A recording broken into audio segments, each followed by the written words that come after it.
সেই ব্যক্তি জীবনে প্রতিষ্ঠা লাভ করতে পারে যেই ব্যক্তি ব্রহ্ম জ্ঞানে জ্ঞানী হয়। যজ্ঞের মাধ্যমে আমরা কি করি স্যার? দাতাকে ব্রহ্ম জ্ঞান আহরণে সাহায্য করি। Welcome to Bong Studies YouTube channel. Sir, এর আগের দুখানা শ্লোকের মর্মার্থ অর্থ আমরা বলছিলাম। আজকে স্যার 3 নম্বর শ্লোক। এটা 3 নম্বর যোগ কর্মসু কৌশলমের 3 নম্বর শ্লোক। স্যার, ব্রহ্মার্পণং ব্রহ্ম্য হোবির ব্রহ্মাগ্নো ব্রহ্মণাহুতম ব্রহ্মৈব তেন গন্তব্যম ব্রহ্ম কর্ম সমাধিনা। আচ্ছা স্যার, এর অর্থ কি স্যার? এর অর্থ হচ্ছে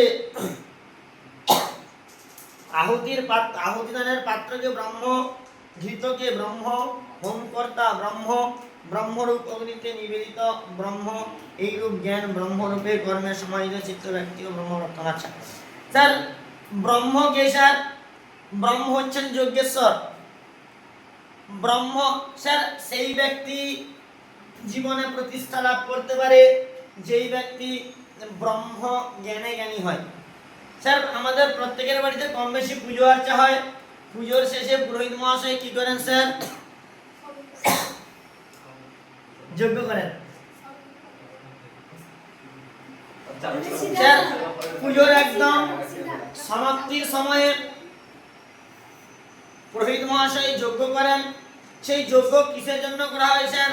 সেই যজ্ঞ করা হয় দাতার মঙ্গল কামনার্থে। স্যার, আমরা যজ্ঞ করব, তাহলে যজ্ঞ করার সময় আমরা যজ্ঞে আমটার দিচ্ছি স্যার, যজ্ঞে ঘৃত দিচ্ছি, যজ্ঞে পূর্ণাহুতি দিচ্ছি, অর্থাৎ যেটাকে আমরা অনেকেই অনেক পুরোহিত মহাশয় নারকেল ব্যবহার করেন, অনেক পুরোহিত মহাশয় অন্যান্য কিছু ব্যবহার করতে পারেন। ঠিক আছে, এবার আমরা যজ্ঞ করব কেন স্যার? স্যার, যজ্ঞের কথা অর্থ হচ্ছে ব্রহ্মা দেবতাকে সন্তুষ্ট করা। ব্রহ্মা দেবতা সন্তুষ্টর মধ্যে দিয়ে যজমান অর্থাৎ দাতার কল্যাণ হয়। এবার দাতা কল্যাণ হলে দাতার কি লাভ? দাতার কল্যাণ হচ্ছে, এতে দাতার কি লাভ স্যার? দাতার লাভ হচ্ছে স্যার, যজ্ঞাদি কার্যের সময় দাতার ব্রহ্মজ্ঞান লাভের রাস্তাকে সুপ্রসন্ন করার লক্ষ্যে পুরোহিত মহাশয় যজ্ঞের মধ্যে দাতার নাম করে তার মঙ্গল কামনার্থে, তার ভবিষ্যৎ জীবনের সুস্থ স্বাভাবিক জীবনযাপনের কামনার্থে, দাতার জন্য ব্রহ্ম জ্ঞান, যাতে দাতা ব্রহ্ম জ্ঞানে জ্ঞানী হয়ে উঠতে পারে সেই প্রচেষ্টাই করেন। এরপর কি স্যার? কারণ কি? আমি আগেও বলেছি, যে ব্যক্তি ব্রহ্মজ্ঞানে নিজেকে নিয়োজিত করতে পারে সেই ব্যক্তি সমাজে প্রতিষ্ঠা লাভ করতে পারে। এবার ব্রহ্মজ্ঞান আমরা লাভ করব কিসের মাধ্যমে স্যার?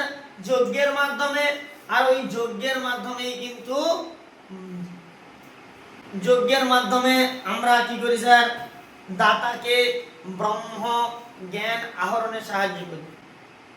এবার ব্রহ্মজ্ঞানে জ্ঞানী হয়ে উঠেছে, কিন্তু তার মধ্যে পিছুটান আছে স্যার। কি কি পিছুটান? প্রথম হচ্ছে মায়া, দুই হচ্ছে ইন্দ্রিয়ের তৃপ্তি। এক ব্যক্তি ব্রহ্মজ্ঞানে জ্ঞানী হওয়ার চেষ্টা করছেন, কিন্তু তাকে পেছন থেকে টেনে ধরছে কে?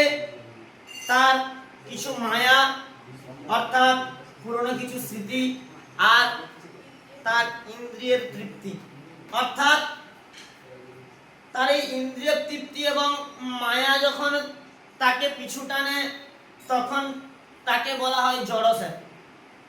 এবার এই জড় জগতের প্রতি আশ্রিত জীব কিন্তু ব্রহ্মজ্ঞানের অধিকারী হতে পারে না। ঠিক আছে, মানুষ ব্রহ্মজ্ঞানে তখনই জ্ঞানী হয়ে ওঠে যখন তার মধ্যে কোনো পিছু টান থাকে না।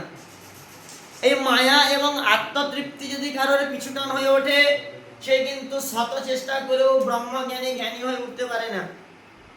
এই জন্য ভগবান স্বয়ং শ্রীকৃষ্ণ কি বলেছেন? ভগবান স্বয়ং শ্রীকৃষ্ণ বলেছেন যে সমাজের প্রত্যেকটা ব্যক্তি ব্রহ্মজ্ঞানে জ্ঞানী হয়ে ওঠো, ব্রহ্মজ্ঞানে নিজেকে মগ্ন করে দাও। যে ব্যক্তি